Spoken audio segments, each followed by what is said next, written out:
Hello everyone, welcome back to my channel. My name is Ibrahim or Ibs. This is Journey Days episode 10. We're going to be watching Dagenham and Redbridge, and I'm here with Dagenham and Redbridge player Miles Weston. How are you, bro? Yeah, I'm good, man. Good, man. Appreciate you having me on, man. Appreciate you. Everyone beats everyone in this league. That's why it's so tight. The top of the National League and the bottom of League 2, similar. I think it's like you could swap it and it wouldn't be much difference. The top of League 2 and the bottom of League 1, similar again. I think you could swap that as well. It's just when you get to the top of League 1 and the champ, that's a different level, I'd say. And I hit it wide. I was so thinking a hat-trick on my debut. I didn't want to feel that feeling again, so I worked hard so I didn't have to. Do you get what I mean? And that's not just that situation. There's things in my career that's happened where I've had to just outwork people or just, do you know what I mean? And I feel like that's what basically, even at my age now, that's one thing people can't say is that I don't work hard. Where did you start off your career? Are you talking like from, let's say, like Sunday League? Sunday League, okay, yeah. So I started playing football at 7. I started playing football at 7 for a team called Lucian Youth. I'm from South London, so I grew up in that area. My younger cousin played for the younger team, and I joined the older team. And yeah, that was the first basically club that I joined at 7 years old. And then from there, what was like your first academy experience? You know what, my first academy experience wasn't a good one, you know. I went on trial at QPR. They had a centre down the road from where I used to live, where like I used to go and train, and my dad used to take me to train there, and they said that I wasn't good enough. So my first experience wasn't the greatest experience, but it's something that kind of stuck with me from young, and it made me, if I'm honest, I'm happy that happened because I didn't want to feel like how I felt that day, if you get what I mean. Like I remember I was crying when my dad told me. Obviously he was consoling me and that, but it's something it gave me fight, because as I said, like getting released from any club or job or whatever it is, it's not nice. So yeah, that was my first experience with a professional club. And then you went on to, was it Charleston? No, so I got scouted by Arsenal. I had a school cup final, year 7. Arsenal scout was there. I scored 5 goals in the school cup final, and he wanted me to come down and train with Arsenal. So my dad took me down to Arsenal. We trained there for about a year, I'd say. Like I was just training there. We used to train in the JVC centre that was in Highbury. They had like an AstroTurf in Highbury, which they used to take me. But it was quite difficult to get there because obviously I used to live in South London. The training was in North London. That's far. Yeah, so my dad had to leave work early to take me there. I was sleeping in the car. It just wasn't practical, even though I'd love, like, obviously Arsenal's a big club, and this is when Arsenal was winning everything, yeah. So you want to be a part of that. But they ended up offering me a 1-year contract anyway. And I was like, I was going to sign it if I'm honest with you, but then the scout that was at Arsenal moved to Charlton, yeah, and told Charlton about me. And basically, Charlton offered me a 4-year contract. And Charlton's like near South London, isn't it? South London. So we had to make a decision, and me and my dad came together. I think it was a joint decision. He said, what did I think? I said, what did he think? And we ended up signing at Charlton for 4 years. And if I'm honest, like I was 12. So yeah, at them young ages, I had to be making them decisions. Obviously, I had my dad to guide me, but it still was a big decision because I could have stayed at Arsenal and my career path could have been different. Yeah. You get what I mean? So yeah. So like moving into the professional game, I've asked you at Charlton, was it Pardew manager? So no, at first when I was there when I was young, it was Alan Kirbishley. Yeah. He was the first team manager. He done really well there. Then basically when I turned pro, he left and Ian Dowie became the manager. Okay. And basically he ended up getting sacked, then Alan Pardew come. Yeah. So yeah, that's how it kind of went. with the managers. They're the three managers that I saw when I was at Charlton. Like over like the course of your career so far, what would you say like one of your standout clubs that you played for? What was my favourite, or like what? I'd say, what do you mean? Like a time where you enjoyed, like obviously you're gonna enjoy anywhere, but I mean standout maybe memories from that club. Okay, I'd say the two of my favourite clubs, I'd say, was Gillingham, because I got promoted there. Yeah. Won the league with Gillingham. And I'd say Southend as well, because I got promoted there. Yeah. Like they're two points in my career which I'll always remember. And it teaches you a lot, being with clubs that you get promoted with and have good times with. So yeah. As you mentioned, like you're promoted with them, you played at Wembley, you're missing out that important part. And what was your emotions playing in Wembley and also scoring as well? So if I'm honest, I was on the bench, and I kind of knew I was going to be on the bench because I was in and out that season, and then through the playoffs I was on the bench as well, so I thought he wouldn't start me. So I was just thinking, when I come on, I just want to be positive, as positive as possible, and help the team as much as I can. So when we equalised in late into extra time, penalties, I knew he was going to win because our goalkeeper, we had a really good goalkeeper, and I thought, nah, like he's going to definitely save at least one. His name's Dan Bentley, and I had faith in him. We all had faith in him, and that's what kind of gave not only me confidence. I think it was the team that we had him in goal, because he was a really good goalkeeper. So yeah, I can just imagine like the scenes at Wembley. Like that's what you kind of like dream of. Yeah, the feeling, it was amazing, man. I said, like, I said, I've been promoted two different ways. I've done it through the playoff finals, and I've done it through winning the league. But I think the playoff finals, the feeling of it's better because you're playing at Wembley. There's thousands of fans. I think there was 40 or 50,000 fans. The feeling, going up, getting your medals. My family was there. Even though my family was at Gillingham when we lifted the trophy as well, my family was there, my daughter was there, and it was just a great feeling. Taking it back, for those who might not know, at what position do you play? So I currently play wing back. Yeah, because I saw your last game, I was thinking, you're playing wing back, but the first time I saw you on the wing. So I currently play wing back, but what it is I started up front, played on the left wing, and now I've been moved to wing back. My manager basically saw that we played 3-5-2, so they didn't play wingers. So he played me at wing back, and I think I've done well, and I've just stayed there ever since. But it just all depends on what manager, what formation is played. Because if it's 4-3-3, I'll play one of the three up top. If we play wing backs, I'll play 3-5-2. I'll play wing back. If it's 4-4-2, I'll play on the wing. So anywhere on the side, I'd say. So how important would you say for like young players is it to be like adaptable to playing different positions? I think it's a blessing and a curse.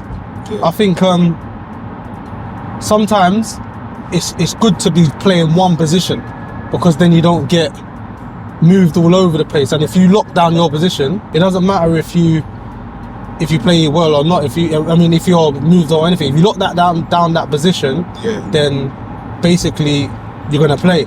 But then the pros are, if you're needed in any other positions, then they can fill you in with that.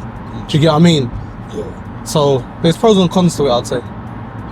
And like, because you said you started off playing up front. So like, who was your idol growing up, or like the team you supported growing up? I didn't really have no idols like that. I think who I looked up to the most, I said this to someone the other day, it was Ryan Giggs, because obviously I was on a wing. It was Ian Wright, because he's from South London, and obviously that was someone that inspired me, because I'm from South London, and he made it late, so he always give me inspiration to make it as high as I can late. And the last one would be Thierry Henry, just because I just like the way that he played. Do you get what I mean? I just think he was very fluid with his play. He was an amazing player, and yeah, they're the three I'd say like that I kind of liked. So what team did you support? I don't even support a team, if I'm honest with you. My family support Tottenham. Yeah. What? Sorry. Yeah. Don't mind me, though. Yeah, my family support Tottenham. So, and the story behind that is my uncle's from Antigua, and when he came over here to live with my grandma, Tottenham was the first team he went to see. So that, because he's the oldest, all of the brothers and sisters supported Tottenham. Yeah. So obviously my dad supports Tottenham, my cousins, my uncles. I've got 2 cousins that support Arsenal. Yeah. And that's weird, like. Yeah. So that's the rivalry. So but I don't support no one, man. Like I just appreciate good football. Do you get what I mean? I think that was me a bit last season, because I support United. Yeah. So like last season was tough. Yeah. So I think I just became a fan of everyone. Right now, back to my days of like, I'm back to support United now. Yeah, no, I hear it, man. It's good though. I think I don't like it when one team just dominates all the time, man. I think there has to be competition. There has to be like, competition for the title, man. If you look at Germany, Bayern Munich win it every year. I don't think that's just boring. Like, why would you even want to go to that league? Not why would you go, because I would go to that league, I'm saying that, but as a top player, you go Bayern Munich, the percentage of you winning the trophy is so high, because they're not saying that the other teams ain't good, they are good, but I just think they're not, they're nowhere near Bayern Munich. And like, if you look at the Premiership now, it's so competitive, and I love that. Like there's Arsenal up there. There's obviously Man City is the best team. But there's Arsenal up there. Man United's getting better now. Liverpool's dropped off now, but they was up there. Newcastle's going to be up there because they got the financial backing. So yeah, man. I just like it to be competitive. Like that's exactly like basically summarizes the National League. Yeah. Right now, like, you see teams like Wrexham and Notts County at the top. Yeah. But that doesn't stop yourselves. You beat them last weekend, Notts County 2-1, and I think the league is actually so competitive. Like, you're still in and around the playoff places as well. With the National League, I think it's the most consistent teams get in the playoffs or get promoted. Like everyone beats everyone in this league. That's why it's so tight. Yeah. There ain't, like I said, Notts County and Wrexham, they're the ones that have obviously pushed on because they've won the majority of their games, but everyone else, everyone beats everyone. So dropping points every week, picking up points every week, it's crazy. So out of the rest, I'd say even from 5 down, I'll say from 4 or 5 down, the most consistent teams will get into the playoffs. Yeah. And that's why this league is so good, because as I said, like, it's very difficult to get out of this league. It's not easy. I think there's a lot of big teams in the National League now, and I think they're adding extra promotion now as well. I think next year, maybe, or the year after, there's going to be 3 that go up, because only 2 go up. So 1 automatic, and then playoffs. 1 through the playoffs. But it's quite difficult. I think the fact that it's only 2, I thought it was 3, but when I saw it was 2, it's hard. That makes and then 4 go down. Yeah. So that's what I'm saying. 2 up. This is the only league where 2 go up, and the leagues below. Do you get what I mean? So it's quite difficult to get out of this league. Some big teams in the league, man. How would you compare National League to the leagues you played in?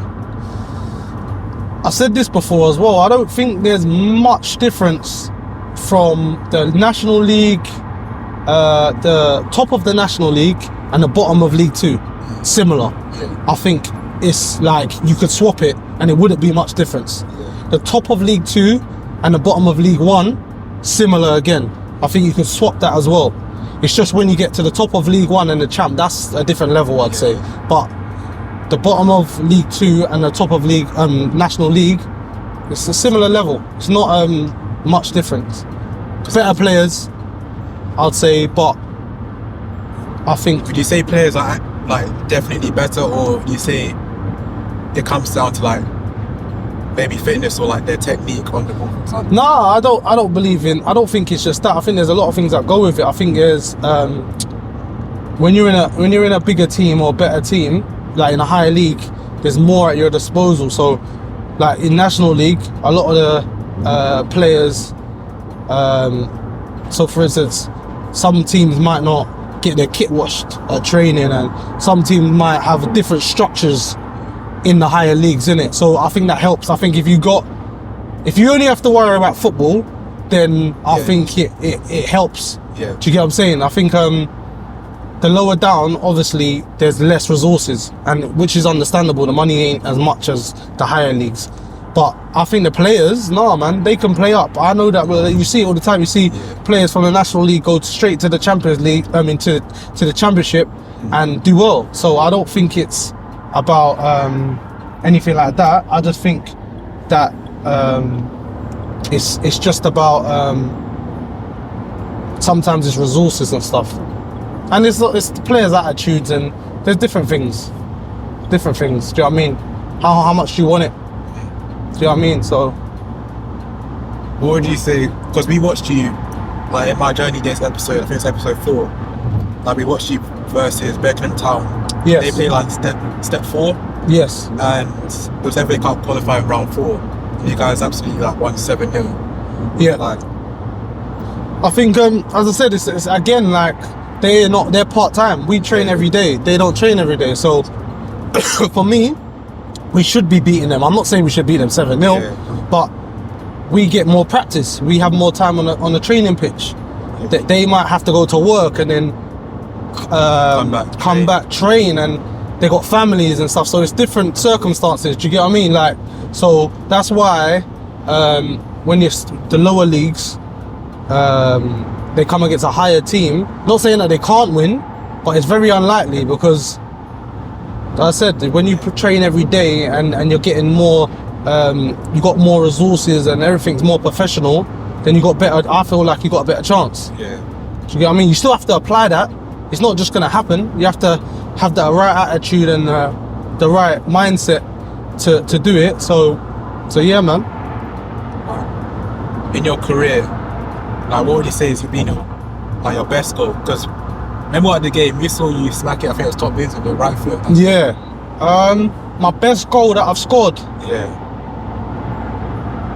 And you're left-footed as well. I'm left-footed. And that, And I use my right. Yeah, Yeah, that game I scored with my right. My best goal that I've scored. Do you know what? I've scored. There was a goal that I scored for Antigua that I really enjoyed, man. If I'm honest, it wasn't the best goal that I scored, but it meant the most to me. When I scored a hat-trick for Antigua, the last goal. So the third goal to get my hat-trick. That's the only hat-trick I've ever scored in my career. And that goal meant everything to me because I was actually going to come off because I had cramp in my calves.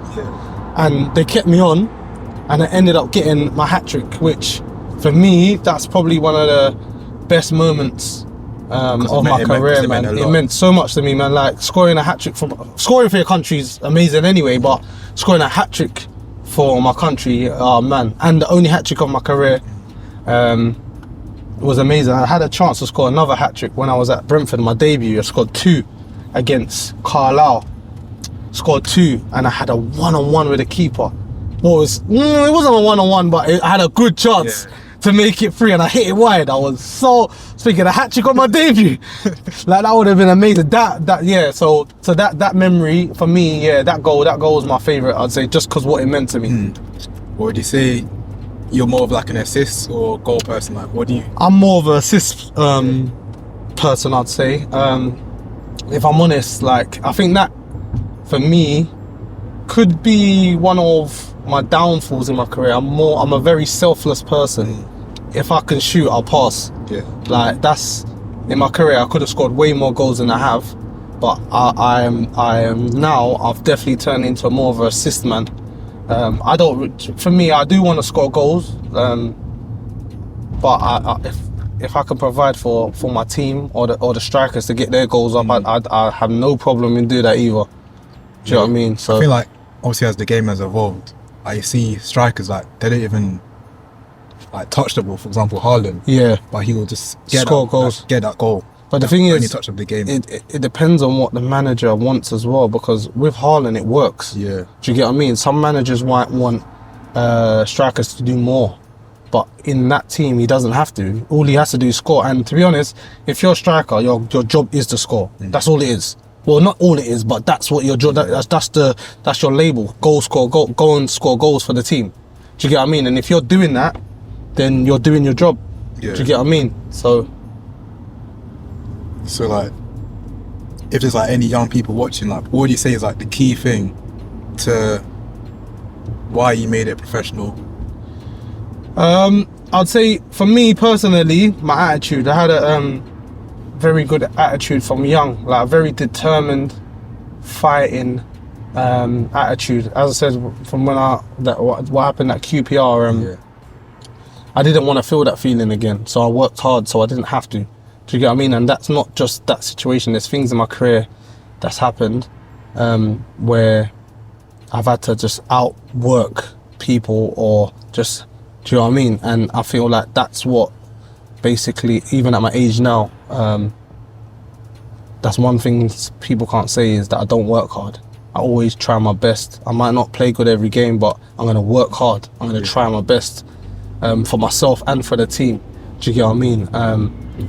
And my attitude, man, I feel like I've always had a good attitude regardless of the circumstances. Like, even when I'm not playing, I'll try to encourage other teammates, try to uplift them, because especially the older I've got as well, because I realise, like, everyone wants to play, and obviously everyone's not going to be able to play. Yeah. But by me, if I start sulking, if I'm not playing or having a negative, not being myself, it's going to affect the rest of the team.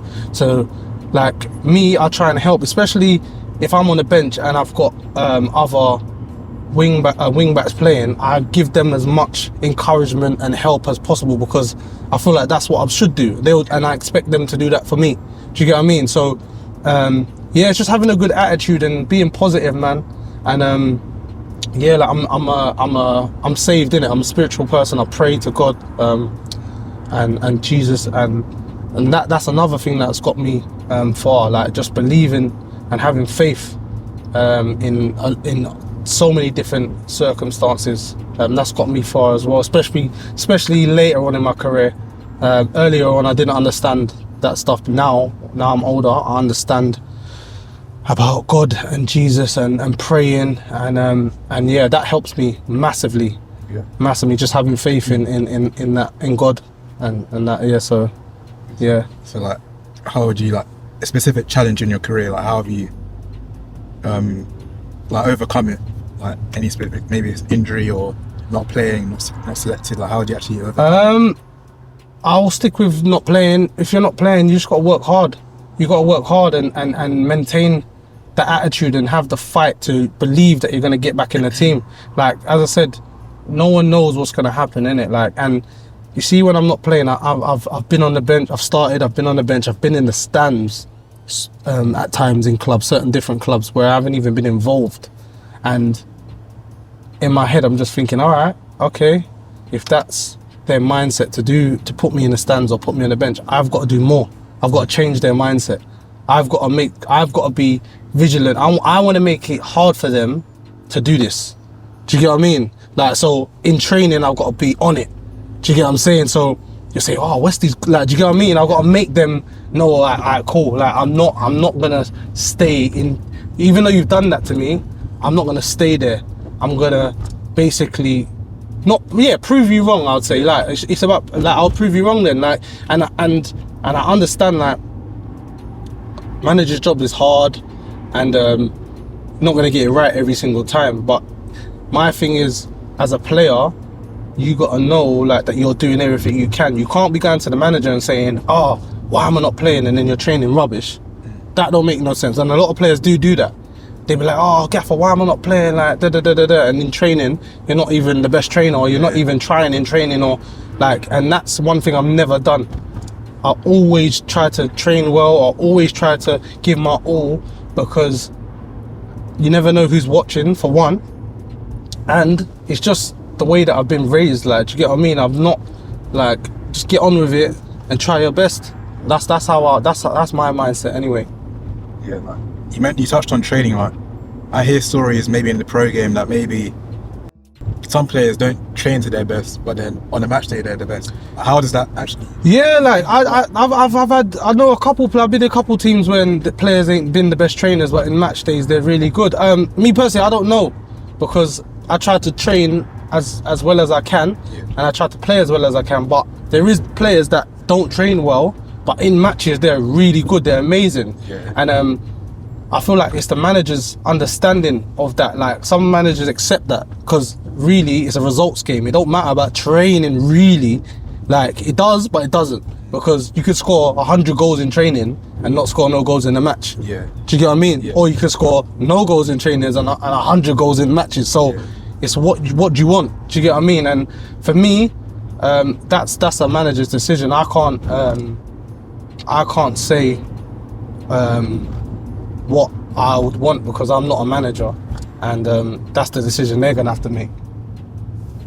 Right. So, like, closing question, without giving away too much, like, what would you say, like, kind of like your plans after football, or that you've already started at the moment? Yeah, so I've got a company called Elevate FFM. It's a fitness, football and coaching, fitness, football and mentoring company, coaching as well.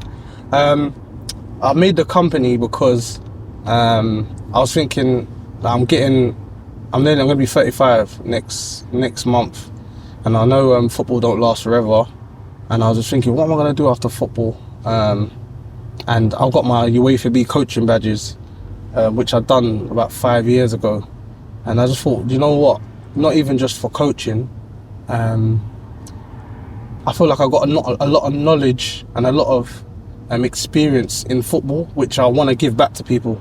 I want to try give people the knowledge, and if they go through things that I've gone through, I can help them and maybe guide them, give them different options to maximize their potential. So mentoring them on different situations. It could be an injury, it could be not playing, as we just spoke about, it could be other things. There's so much different other things, dietary, fitness.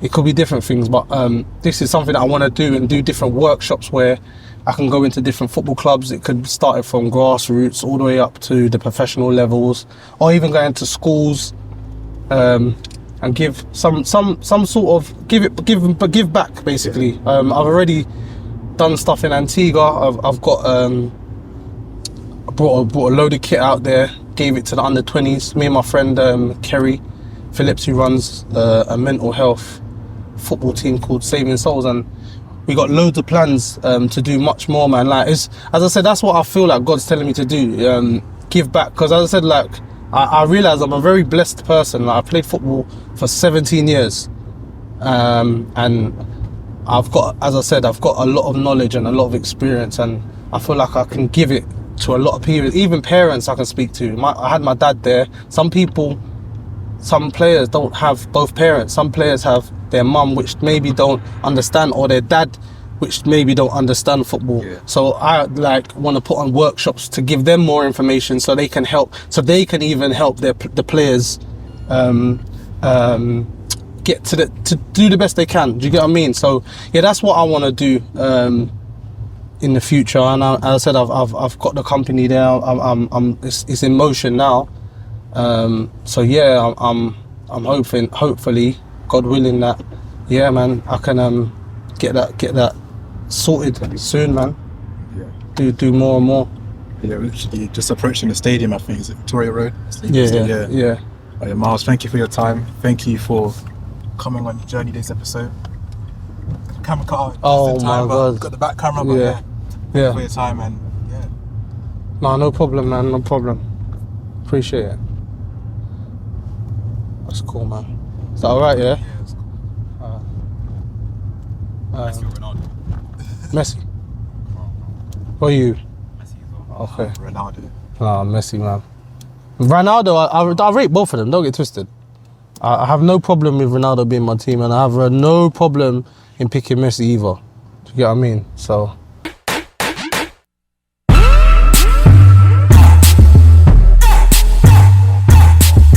I'm here with Ibs.